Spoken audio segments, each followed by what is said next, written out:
We are here at the Discovery Park of America in Union City, Tennessee, for the 2024 Military Expo. Come along with us as we discover the history of World War II.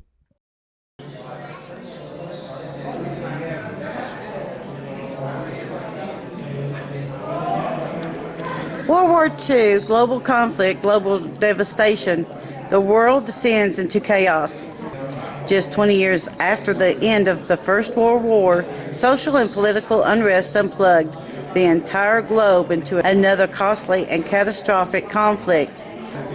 From 1939 to 1945, over a dozen countries fought a war that spread across the face of the earth. By 1945, an estimated 80 million soldiers and civilians had been killed, around 4% of the world's total population. Huge parts of Europe and Asia were completely destroyed. America again tried to remain outside of the conflict, but was eventually drawn in. More than 4,000 Americans lost their lives in the war that helped define the modern world. Battles on land, air, and sea.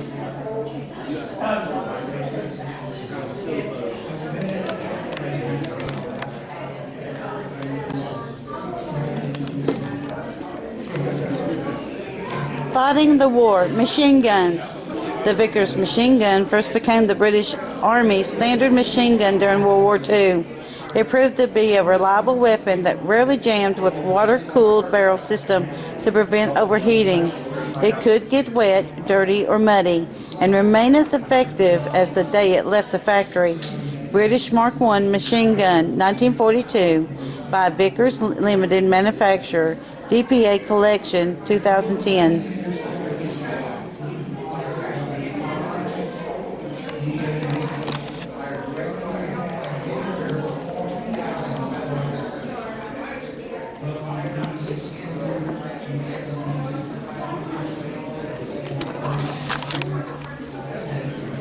Building bridges, combat engineers. During wartime, combat engineers are soldiers responsible for the tasks like removing obstacles and building and maintaining routes of communication, roads, and bridges. The bridge model displayed here replicates the build process of a textile bridge, a common type constructed by combat engineers during World War II. The model was made by Herman P. Schutt and donated by T. Joe Walker. Both men served during World War II with the U.S. Army's 163rd Engineer Combat Battalion. Wooden Trestle Bridge Model by Herman B. Schutt, artist. DP Collection, 2015.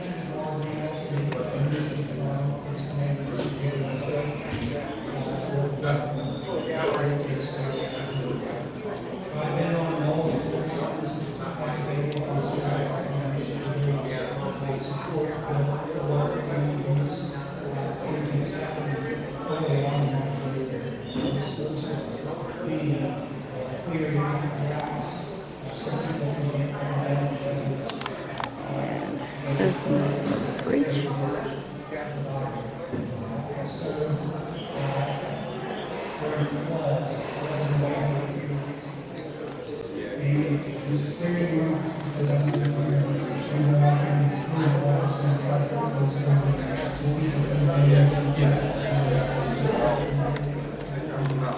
Living the war, the life of the World War II soldier.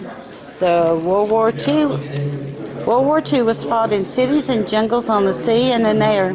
Over 16 million American men spent time in battle during the conflict. Because the war was fought in so many places, soldiers' lives were radically different depending upon their location. Despite the differences, all soldiers shared common experiences of fear, homesickness, hardship, and boredom. As in previous wars, soldiers wrote letters, repaired their gear, read books, and played sports and games to pass the time.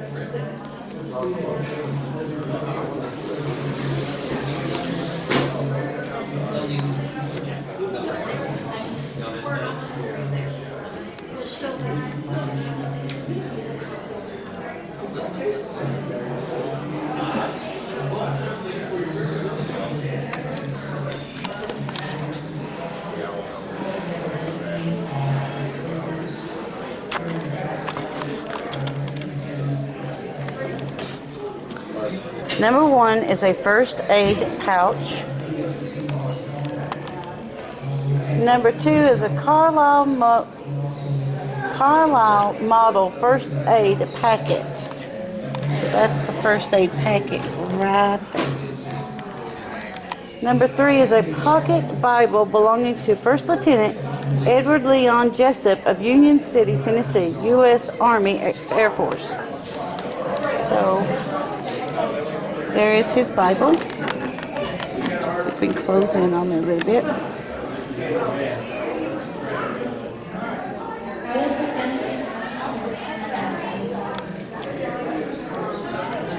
See, this is number 4.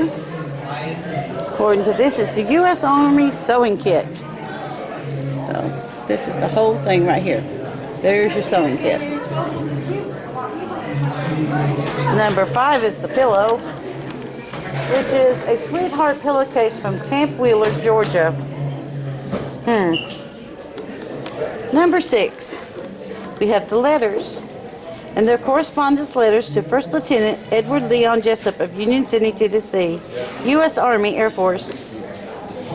Number 7 is a 50 caliber shell ashtray trench art. So that's what that looks like.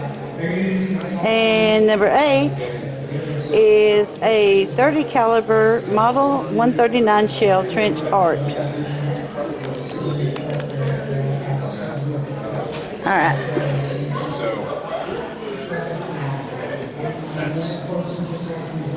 Number 9, I'm not sure what number 9 is, but I'm going to guess it's right there. The little thing has fell off. Number 9 is the 3-inch mark shell lamp trench art. Number 10 is U.S. Model 123 cartridge belt. Number 11 is the entrenching belt. So number 11 is not there, I'm going to guess. Number 12 is the U.S. Model 1938 canvas leggings. And number 13 is the U.S. M3 binoculars belonging to Staff Sergeant Norville Canford of O'Brien County, Tennessee, Company G, 114th Infantry. Oh, there's number 9. There's a lamp. Okay.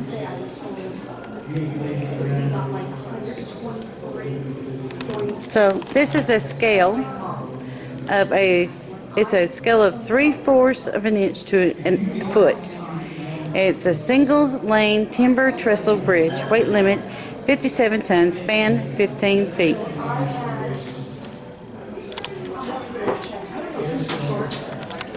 And here we have some posters from the time period. Your job is to keep them shooting. Keep them pulling for victory. Round the clock, round the world. In action with all anti-aircraft. Keep them pulling for victory. Every bomb load counts. And make them right.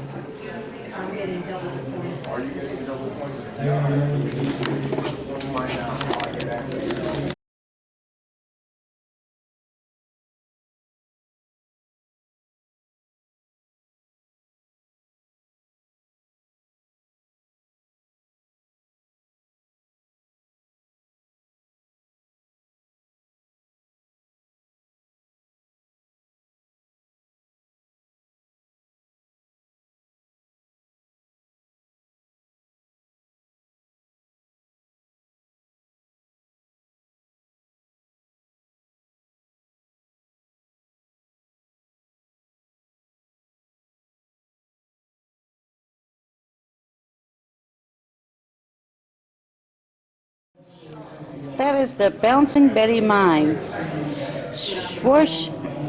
Schwarzen mine 35s are better known as the S mines or Bouncing Betties. They were developed by Germans in 1936 and used throughout World War II.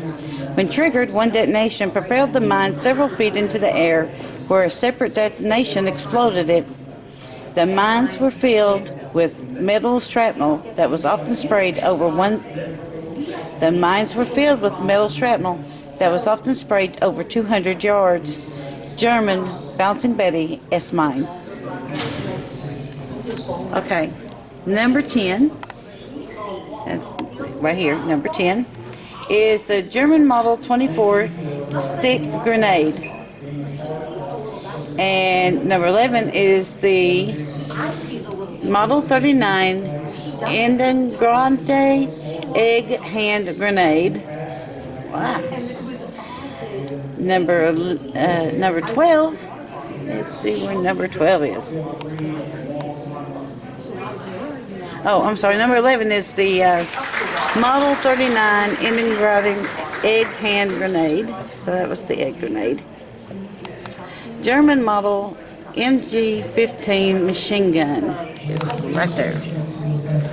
That's the machine gun. And U.S. Navy Aviation working green uniform coat worn by Joe Prather, Powell of O'Brien County, Tennessee is number 13. So that is that right there. Number 14 is the U.S. Army Air Force Eisenhower uniform worn by First Lieutenant Edward L. Jessup of Union City, Tennessee, 8th Air Force. And number 15 is U.S. Army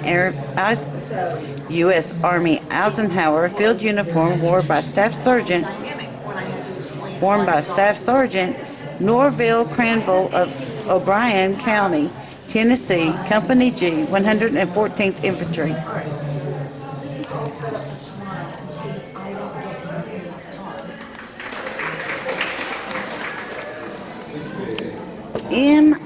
M.I. Garand rifle. This was the general rifle for the U.S. forces during World War II. The M1 was the first successful semi-automatic rifle ever to be widely issued for the Army. It continued to be well used in the Korean War. Trained soldiers could fire up to 30 pounds.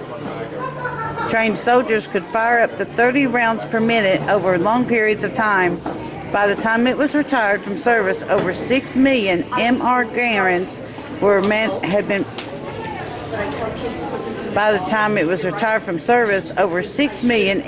Garands had been manufactured. U.S. M1 Garand semi-automatic rifle. U.S. M3 Cutaway 50 caliber machine gun. 50 round caliber cartridge link. Number 5, typical 99 series Japanese Arkista bolt action rifle and Type 30 bayonet.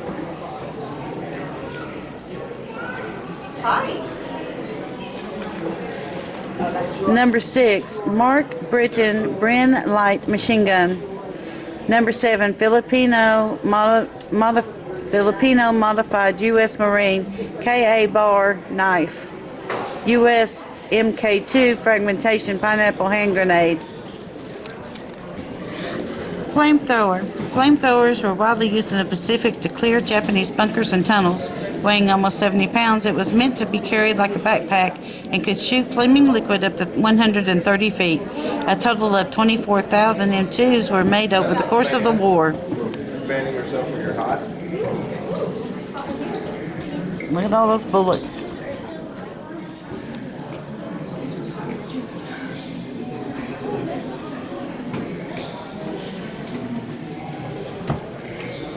This is pack for the flamethrower.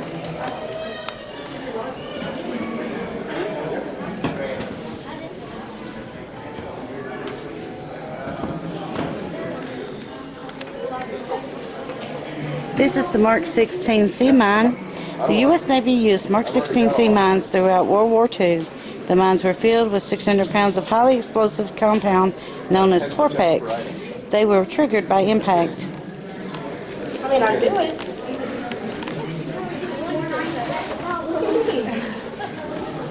Are these lanyards? Yep. They are.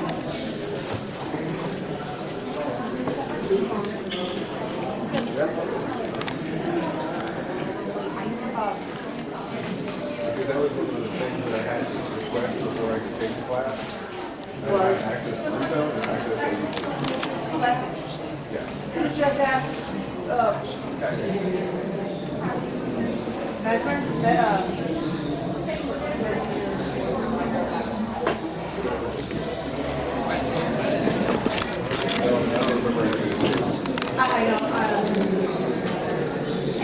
World War II, food on the front lines.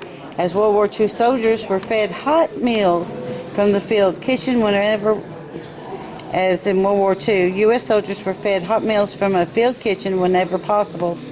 The food was never gourmet, but a hot meal can make all the difference to a tired, dirty, and hungry soldier. Soldiers ate rations when hot meals were available. 3 different kinds of rations were issued to soldiers depending upon where they were and what their mission was. Sea rations, canned rations, came in several different containers. One can included crackers and powdered drink mix. Others contained meat, vegetables, bread, and cigarettes.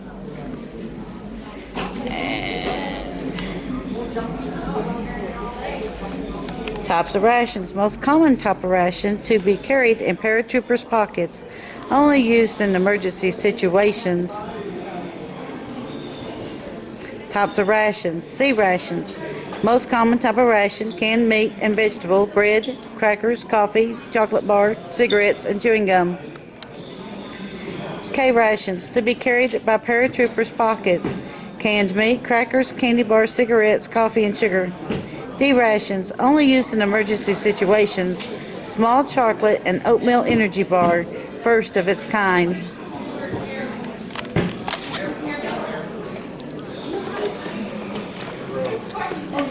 Okay. Number 1. Let's find number 1. Okay, up here. 1, 2, and 3. Number 1 is a side seam canteen. Number 2 is a canteen cover. Number 3 is a U.S. model 1942 canteen cup. Number 3. Let's find number 3.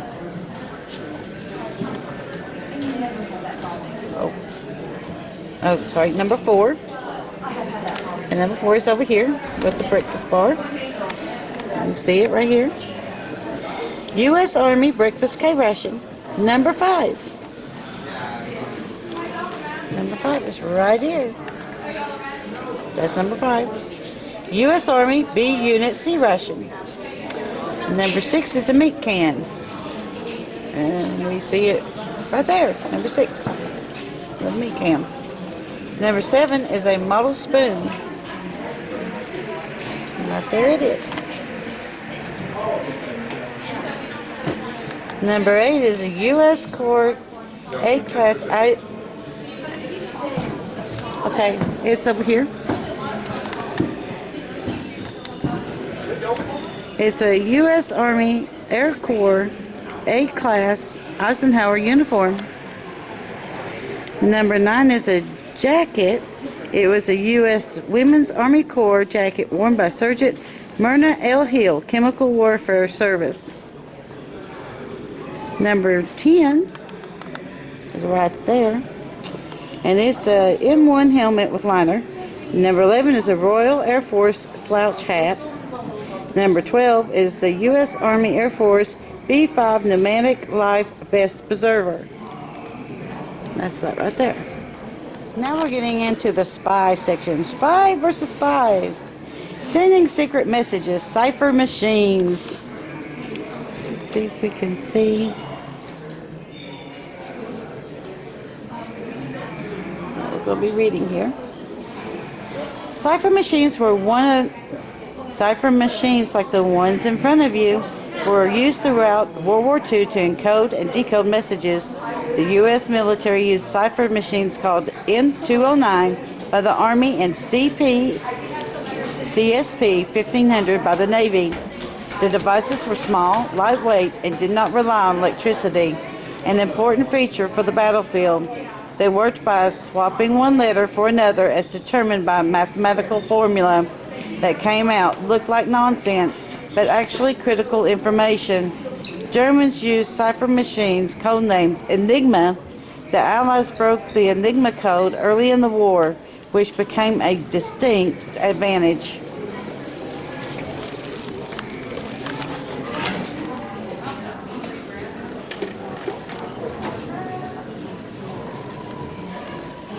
Okay, number one. Let's see if we can find number one here.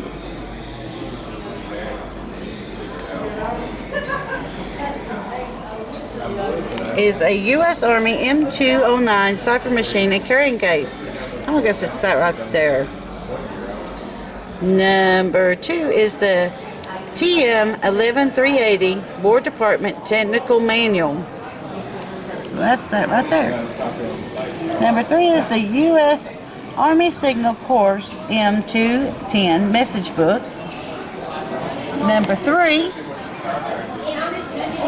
is, number four is the German Warmac Enigma Cipher Machine. So that's that right there. And number five is the German Warmac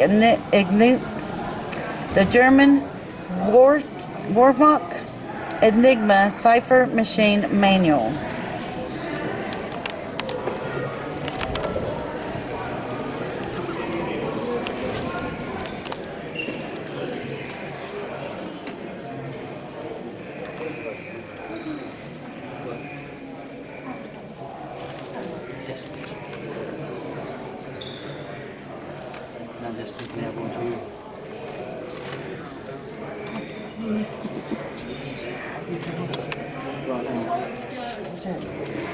Battle for the seas. The U.S. Navy in World War II. The Atlantic and Pacific Ocean saw bitter fighting during World War II. The U.S. played a crucial role in both theaters. The battle for the Atlantic helped keep British supply lines open and made incredible landings at Normandy on D-Day possible. American naval strength won the day in the Pacific battles like Iwo Jima and Midway. Nowhere was the industrial power of America as evident as in the fantastic speed in which the battleships and carriers were produced. Just 2 years after joining the fight, American factory workers could build a ship in less than 30 days and a destroyer in less than 60. Okay, this is a U.S. trunk and dinerware. See you later. All right, see you. U.S. Navy signal pistol. U.S. Navy machete. U.S. Navy machete sheath. U.S. Navy life preserver belt. U.S. Navy petticoat. U.S. Navy peacoat. U.S. Maritime Service midday blouse and tie. U.S. Navy Mark 10 teardrop depth charge. Okay, so that's the teardrop depth charge. And the U.S. Navy Mark 6 ash can depth charge. And U.S. Navy 16-inch armor-piercing round. Where would that be? Number 12. I'm going to guess it's one of these. And the U.S. Navy 16-inch high-capacity round. And here we have a signal light. Korean War at Sea signal light. The U.S. Navy used signal lights and searchlights similar to this one on the ships during the Korean War. The lights discouraged nighttime bomb raids, allowed ships to communicate with one another, aided search and rescue operations, and helped with navigation. U.S. Navy Model 93123 signaling M searchlight.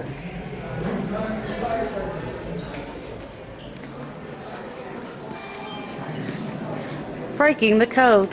The German military used cipher machines like Enigma to send secure messages during the war. Their belief that Enigma was uncracked because the Germans considered their belief that Enigma was uncrackable caused the Germans considerable trouble. The Polish were able to secretly construct a replica Enigma machine and bomb a device that sped up the code-breaking process. These developments allowed them to read German messages Their discoveries were shared with the British and French just weeks before Germany invaded Poland. Bletchley Park in Britain then became the Allied center for cracking German code. Constant changes to the Enigma, constant changes to the Enigma, constant changes to the Enigma machine, its code books, and its operating procedures made code breaking increasingly complex. Aided by confiscated German code books and impoverished British and American bombs, Bletchley codebreakers worked around the clock to decipher messages. Their efforts, along with the Polish Head Start, were crucial in shortening the war.